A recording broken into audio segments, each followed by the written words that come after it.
Hello and welcome. You're watching NDTV. I am Vedant Agarwal. Our lead story, well, it's day 6 of the Wayanad rescue operations as hundreds are still missing. The death toll continues to mount. Over 370 people have died in what has been Kerala's worst ever natural disaster. The state administration says that the rescue operation has now entered its final phase, but the focus now also is on the rehabilitation of the displaced families. Take a look.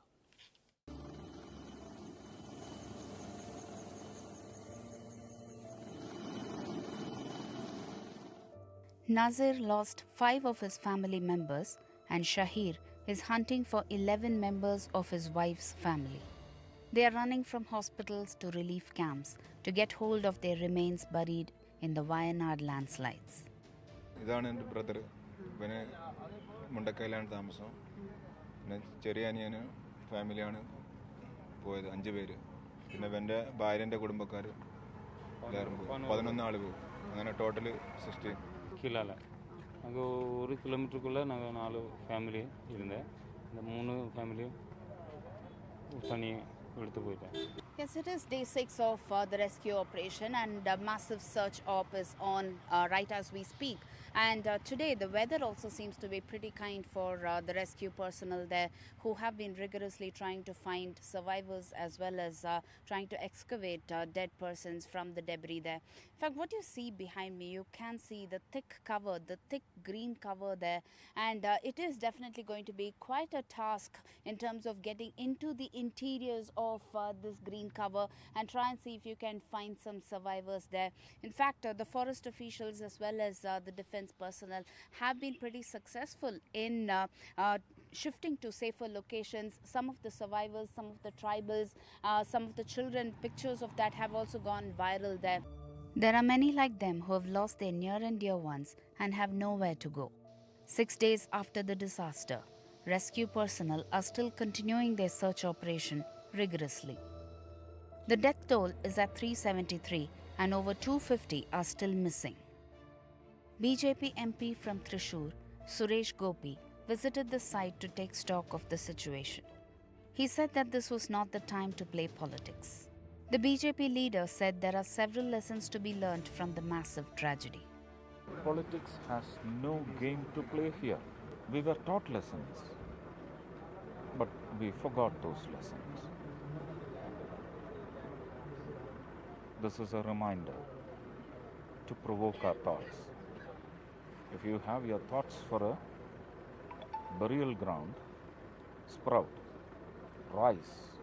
There is a raging debate on whether these devastating landslides were a result of nature's phenomenon or whether this was a man-made disaster.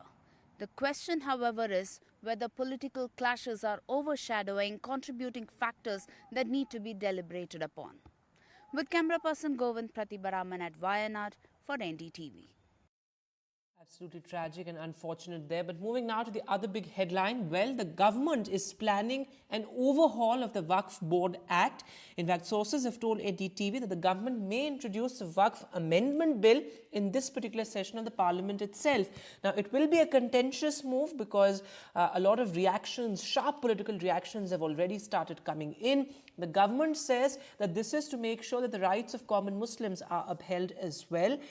But Muslim body says that the only bid on the part of the government is to, in a sense, overpower the Waqf board and reduce their power. My colleague Vasudha Venugopal with the latest. In a move that can have far-reaching consequences on the way Muslim properties get tagged, designated and transferred as Waqf properties, the Modi cabinet is all set to introduce in the parliament a very important set of amendments to the existing Waqf Act. Remember, this act was brought in place in 1954 and then there was also another act that came into place that repealed the existing act in 1994. There are a series of amendments that were also introduced into 2013 which also made Waqf boards of different states across India very powerful. Remember that this is something that has been in the works for many years now.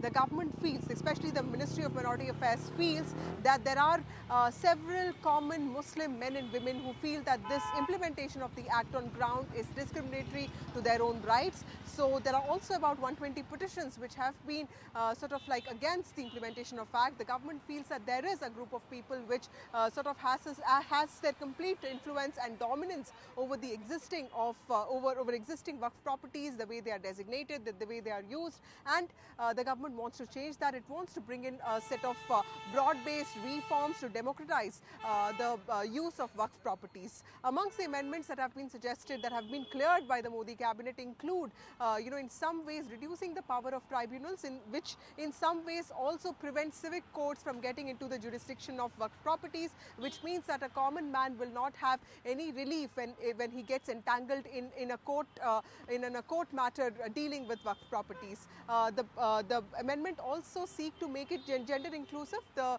amendments could also look at ensuring that there is appointment of at least 2 women in the Waqf Council and also boards across different states. Remember that there are 30 Waqf boards across the country. To give you just an idea of what the scale of this matter is, Waqf properties could be more than 9.75 lakh in the country, and the land holdings are next only to Defence and Indian Railways in the country, which is why this matter is of extreme importance. Now, this bill could be brought in the coming week is what we hear. It could even be brought in as early as tomorrow, but remember that the finance bills are clearly on top of the government's head. There is an ongoing budget session, and the All India Muslim Personal Law Board, of course, has reacted very strongly to this. Several Muslim bodies, Muslim clerics have said that the Waqf Act is completely protected by the constitution of the country. In fact, it has the protection of the Shariat Act, which is why any changes to it will be some sort of legal interference in the rights of Muslims, the minority community that live in India, and that, they say, will not be tolerated. So, of course, a lot of politics is going to play out with the government making it clear that it wants to broad base the use of the Waqf properties, democratize them, and the opposition and the Muslim bodies making it clear that this is legal interference. And looking now at the political headline, well, the Congress had a crucial meeting in Karnataka. The Congress in Karnataka claims that the BJP and the JDS are looking at destabilizing the government in the state. In fact, K.C. Venugopal, the General Secretary Organization of the party, has said that we will not succumb to the conspiracy of the BJP and the JDS. So far, no reaction has come in from the BJP, but this, of course, amid mounting charges against Chief Minister Siddaramaiah. In fact, the governor, in fact, has sent a notice or summons to the Chief Minister there as well. But this meet was convened to counter what they call a malicious agenda of the BJP-JDS alliance. And with that, we'll take a short break now, but news continues on the other side.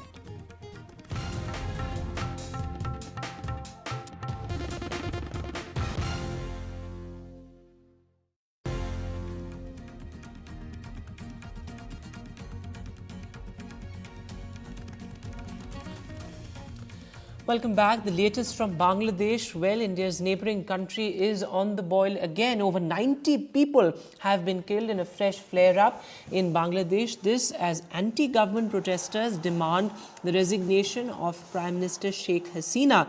It was day one of the non-cooperation protests. In fact, as you can see, buses, vehicles were all set on fire by the protesters there, and these protests turned violent. Hundreds have been injured and at least 90 people have died. Remember, there are multiple demands. It started off as a student movement, but it has now grown into a wider movement. Of course, we saw just a couple of weeks back those violent protests over the reservation row, but of course the Supreme Court had intervened then. But a fresh round of protests there. It is becoming a law and order situation that is going out of hand. In fact, there's a nationwide curfew, and also internet services have been suspended across states as well. And it was just day one. The government is finding it difficult to contain the protests there. But take a look at this report to see how the events panned out.